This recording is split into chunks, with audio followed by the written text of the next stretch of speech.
Today we take a look at lottery NBA draft prospect Jabari Smith Jr. If you haven't yet, please share and subscribe to help grow the channel. I hope you enjoy the video.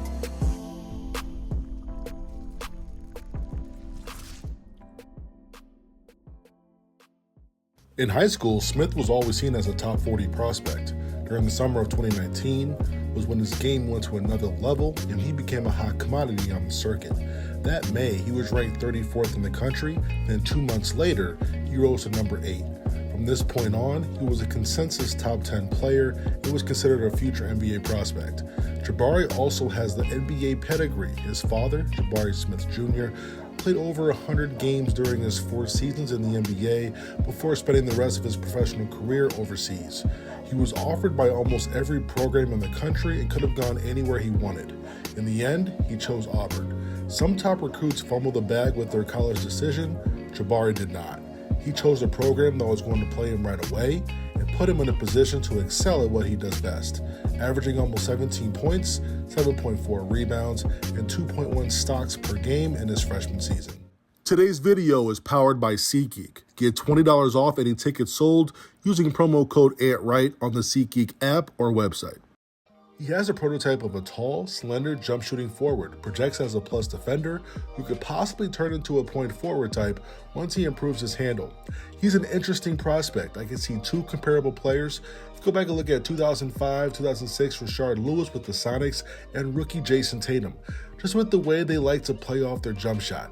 He doesn't have a wide range of moves, more of a straight line driver, ability to be a good defender, especially applying to Tatum. Let's look at his measurables. He stands at 6'10 and weighs 220 pounds. Then look at his shoulders. He has a wide build, so he has really good potential to add on good weight and muscle once he matures and trains his body at a pro level. He's shown to be a willing defender, so his 7'2" wingspan will be an asset on that end of the floor. This puts him at +4 on the index. His different levels of shooting is what sets Jabari Smith apart from any of the other top prospects. He was able to hit 42% from the three-point line on 5 to 6 three-point attempts per game.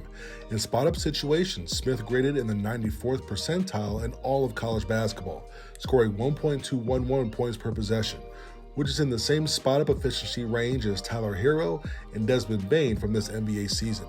He also has a dependable mid-range jumper, utilizing his inside pivot foot to face up defenders, which we'll talk about later.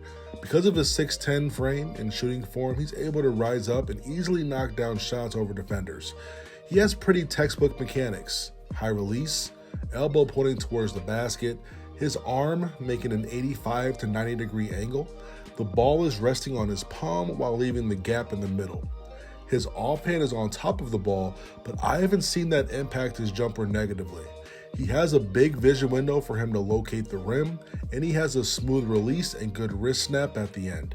This past year, Smith was rated in the 100th percentile for unguarded catch-and-shoot jumpers, ranking 11th in the country.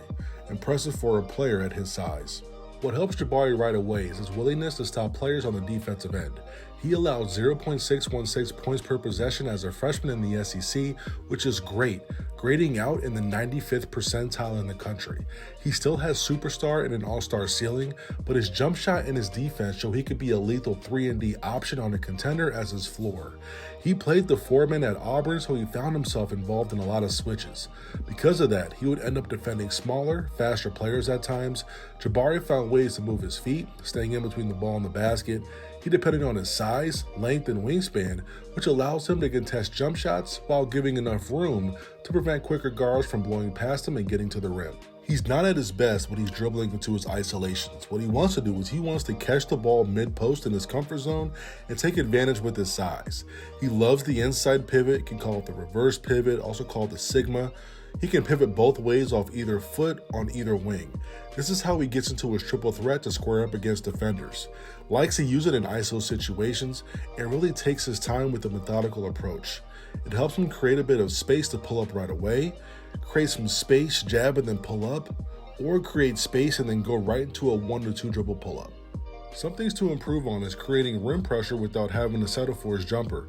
Now, we know his jump shot is elite, but at the next level, the best defenders will force him to utilize a different part of his game as a counter. I expect his handle to vastly improve once he gets to the NBA, and he will also get stronger to deal with the physicality and rigor of an 82-game schedule. He does rely on his jump shot quite a bit. Even off the dribble, he'll go to his 1 or 2 dribble pull-up. In the NBA, I expect him to be more aggressive attacking and creating more opportunities off the bounce due to the increased spacing. He doesn't need the Kyrie type of handle, but something dependable where he can get leverage and then use his length to his advantage to get to the basket. He also has a bad habit of going right to left every time when he goes off the bounce. He'll need to switch up the pattern some and work on jump shooting off his right hand a bit more, or good defenders will sit on his left, forcing him to go back to where he's been less efficient. These are all fixable that can improve his all-around game in year 1 and really open up his potential as a scorer. Overall, Jabari is widely considered a top 4 lock, and some NBA draft analysts have him as the number 1 pick. He has one of the higher floors in the draft, and his ceiling rises considerably if he's able to create some offense going to the basket. The word is that he has a great attitude and a professional work ethic. That'll bode very well for his future.